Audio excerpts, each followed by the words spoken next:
This is the JingleMiner 1.2 terahash Bitcoin solo miner. And they went ahead and they sent this over to me to take a look at. And what we're going to be doing is I'm going to be taking this, we're going to take a look at it. When we flip the box over, you're going to see it is 1.2 terahash, about 23 watts. Obviously a SHA-256 algorithm. This is essentially their version of like a BitX Gamma. So should have that 1370 chip from Bitmain in it, and we're getting about that 1.2 terahash. What I'm going to be doing over the span of the next month is I'm going to be running a solo test on Digibyte, actually, using Mining Dutch. So what we're going to do is we're going to take this unit. I also have a Lucky Miner. So this is I believe an LVO7. So this gets about 1 terahash at 28 watts, so slightly lower terahash. And this is a Canon Avalon Nano 3. Now, you may be familiar with these. These get up to 4 terahash at 140 watts. But if you run it in low power mode, you get about 1.6 terahash at 60 watts. And the efficiency isn't the greatest compared to like the BitX's or the JingleMiner. And so, but what we're going to do is we're going to stack it up. It's going to be a little bit higher hash rate than this. And then the Lucky Miner is going to be a little bit lower hash rate. But we're going to stack them up and we're going to see if any of these miners can hit a Digibyte solo block and what is the first miner to do it. And along with doing that, we're going to be leveraging Mining Dutch, and we are going to attempt to solo merge mine. So we have the chance of hitting another block in addition to the Digibyte. So, but before we get to that, let's go ahead and get this opened up and take a look at this. Now, if we hop on over to their website, they advertise this as obviously a BTC solo miner. So it's a JingleMiner BTC Solo Lite 1.2 terahash. Retails for $189. I will have a link down in the description below if you're interested in picking one of these up. I also do have a discount code with JingleMining you can use. Again, down in the description below. But you can see it's 1.2 terahash at about 23 watts. So it's your typical kind of BitX Gamma efficiency. And this should come with a power adapter. And they actually include power plugs for all regions, it looks like. So you take a look down here. That's got the standard 5 volt, 5 amp. Now this is a 5 amp, not a 6 amp. So keep that in mind. If you're trying to overclock, you might want to up that up to 6 amp, but we're going to take a look at the firmware, see if it's running XOS or if it's running something similar. You can see it does have the BM1370 ASIC chip in it. And we should have a stat screen to kind of go along with it. The rest of the setup, I'm expecting to be similar to a BitX if it is running that XOS. Now, and they do show you some FAQs, things like that. Again, this is a SHA-256 miner, so you can mine Bitcoin, Bitcoin Cash, Bitcoin SV, Digibyte, Peercoin. There's all sorts of coins that you can mine with this. Now, one of the things that I wasn't a fan of with the BitX is I don't like the open PCB design. I like buying a miner and having a finished product. That's why I actually like the Lucky Miners and the Avalon Nano, because they're finished products. You get it, it's in an enclosure, it's basically plug and play. Where with the BitX's, you kind of have to come up with your own case or buy a separate case. It's just, it doesn't come off as a finished product. And so with this unit, they actually give you a metal enclosure, just super nice. The fan is on the outside of it, but that's okay because it still does have that finished look to it, which I like. We're going to go ahead and peel the screen cover off there. And it looks like we've got Wi-Fi up front, up top. And again, because you've got more of that finished product, you've got a Wi-Fi antenna. That little nubby antenna, you just screw in there. And it may seem like a small thing, but for me, I like having, if I'm going to put something on my desk or put something on like a nightstand or an end table, I like to have a finished product. That way I don't have like bare components just out in the open. So taking a look at the unit, we've got USB-C on the side here. We've got our DC jack for power as well. We've got our fan on the front. We've got our Wi-Fi antenna at the top. And that's pretty much it. But you can see this is a nice produced metal chassis that they put this unit inside of. And here in a little bit, we'll actually take it apart and take a look at it. But before we do that, you can kind of see we've got all of our international adapters here and our 5-volt, 5-amp power brick there. So we're going to go ahead and grab the US adapter. And we're going to put this in.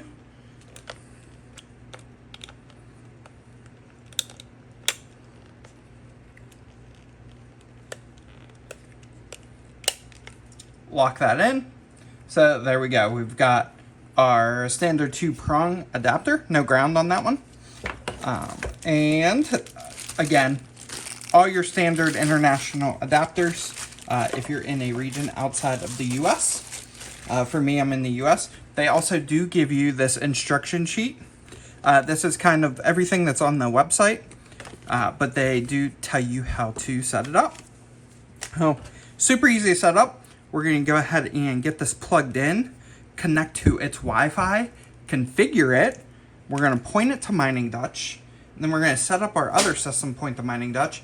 And then we're going to see how this does over a span of, about a month. Because we do need to do more of a long-term test on this. Digibyte, in the past, I was able to hit, with a BitX Gamma, I was able to hit blocks, about once a month. So I'm hoping if we put all 3 of these on there, hopefully we can at least see one block get found. We'll see which device gets it first, and we'll see how stable all of these devices are. But before we get to that, I'm going to go ahead and get this plugged in. We've got our power cord in the wall outlet. We're going to go ahead and plug it into the unit. Fan briefly spins up, and we got a nice JingleMiner screen here. And it gives us a QR code.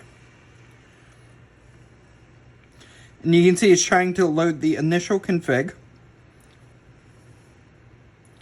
And now what I'm going to do is we're going to check the computer and see if we've got a hotspot we can connect to. Over at the computer, we can see we've got this JingleMiner hotspot. We're going to go ahead and connect to that. Connect.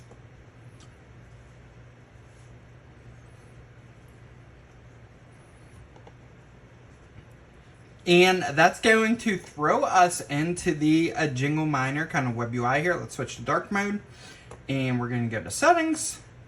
And we're going to set up our Wi-Fi here. So the host name, I'm just going to leave this as default. This is actually a nice touch. It allows you to set the host name of the device. I'm going to go ahead and plug in my SSID and my password. And I'm going to hit save. And then we're going to connect back to my home network. Before I configure the mining address. Let me go ahead and do this real quick. We saved our Wi-Fi on the device and we hit restart. So now our device is restarting. It should be attempting to connect to the Wi-Fi network.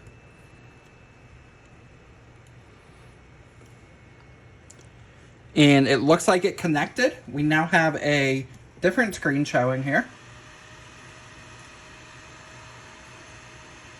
And it shows our IP address, 192.168.1.60 it looks like.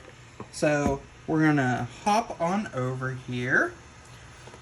And I'm going to switch back to Chrome. And we're going to go to that IP address. We're going to go 192.168.1.60. And we can switch to dark mode here. Alright, and you can see that it is starting to mine, it looks like, because they have, out of the box, they have a mining pool. set up here, and we're going to change this.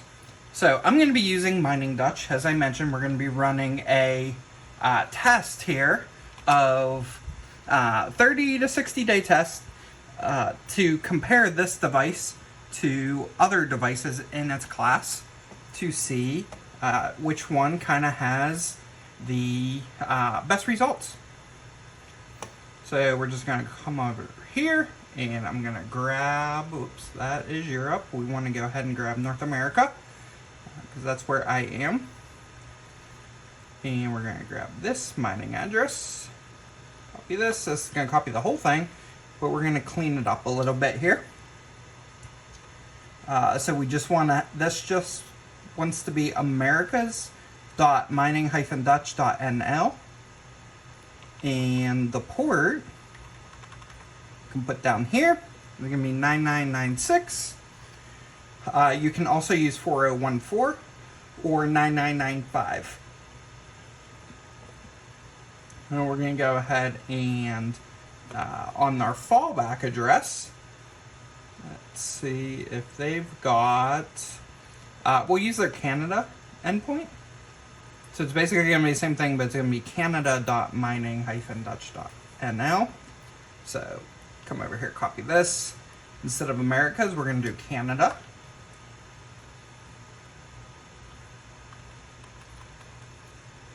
And it's going to be 9996. And we're going to plug in our username here.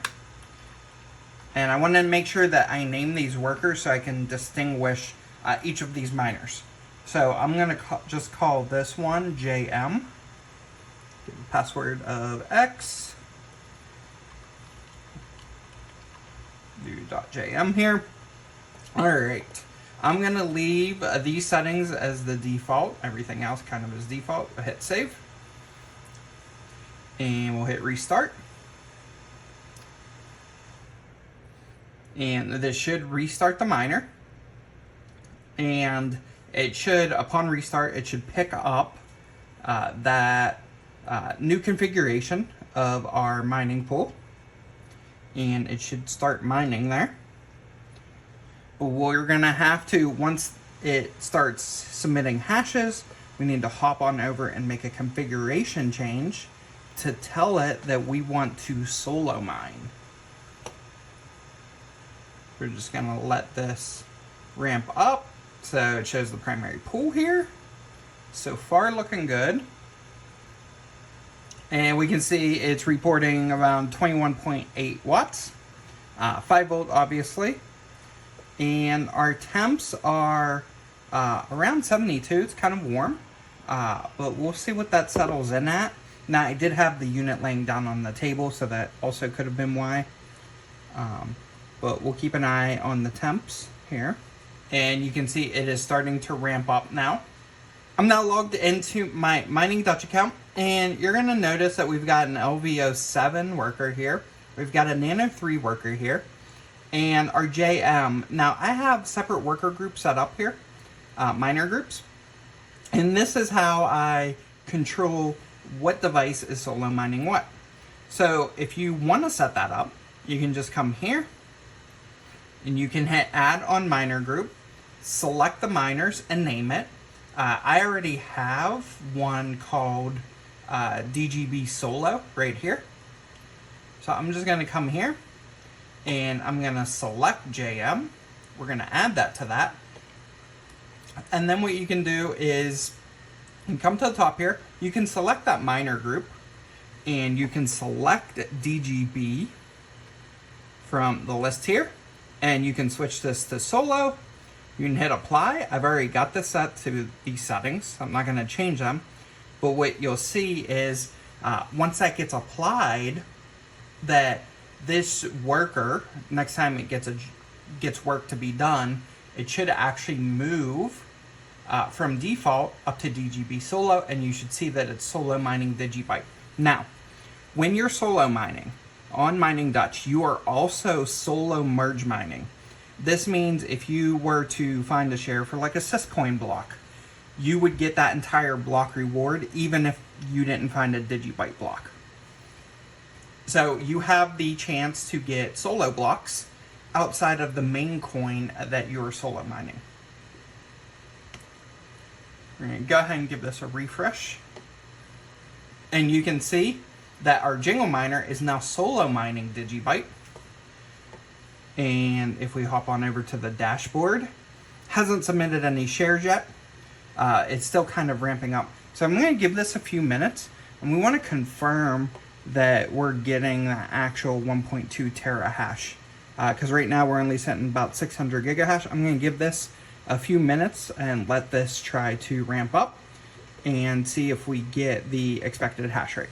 The hash rate has settled in, and so what we're running right now is, if I hop on over here, we're running 600 megahertz on the frequency and 1150 millivolts, so 1.15 volts on the core voltage. Go back over to the dashboard, you can see we're averaging around, well, our real-time hash rate's around that 1.1 terahash, so slightly less than the 1.2. However, the unit was running a little warm. I didn't want to clock it too high, and so we're going to stick at this. But if we scroll down, you can kind of see the ASIC temp is around 67 degrees. The VRM's around 61. So we don't want it to go into like overheat protection or anything like that. And you can see we're only pulling about 20.2 watts, which is really low on the wattage. Nice to see. So that is what we're running with. And if we hop on over to Mining Dutch and give this a refresh, and you can see that the JingleMiner is averaging right around that 1.167 terahash. Our LV07 is averaging 1.079, so this will be a really good comparison between these two. And our Nano 3 in the very low power mode is doing around 1.7 terahash. So certainly higher. It's also pulling a lot more wattage. And we have all three of these doing solo Digibyte, but also doing that merge mining. So we have the chance of hitting a block from one of the merge mine chains. And to see what those might be, we can hop on over to a SHA-256. And if we scroll down a little bit here, we can see EMC, a Fractal Bitcoin, Myriad, Namecoin, TerraCoin, and Zaya are all merge mine coins. So we have the ability to hit any one of these blocks for basically every share that we're submitting against Digibyte. So on all three of these devices, we're going to have the opportunity to get a Digibyte block, but we're also going to have the opportunity to get solo block on any of these chains. So as I mentioned, we're going to let this run as a long-term test. It's been running for about a day now so far. And so our hash rates are stable. Everything's looking good with that. And so we're going to let this test run, and I will do a follow-up video, maybe periodically, just to touch base with how things are going. If we hit a block, definitely do a follow-up video talking about that. But I'm not expecting anything within kind of the first 20 days or so. Obviously, it's all going to depend on luck. But if we take a look at the device, you can see that screen. So we've got that one. You can actually see right now our real-time hash rate is around 1.28 terahash, which is higher. But that will basically stabilize itself out. And you can kind of see the stats. We are at about that 20 watts. So nice unit. We're going to let this run. The units can look as nice as they want, but the results are really what we care about. How effective is that device at finding and submitting hashes is really what the goal is here. So we're going to let this run, do a follow-up video. Hopefully we are able to hit a block.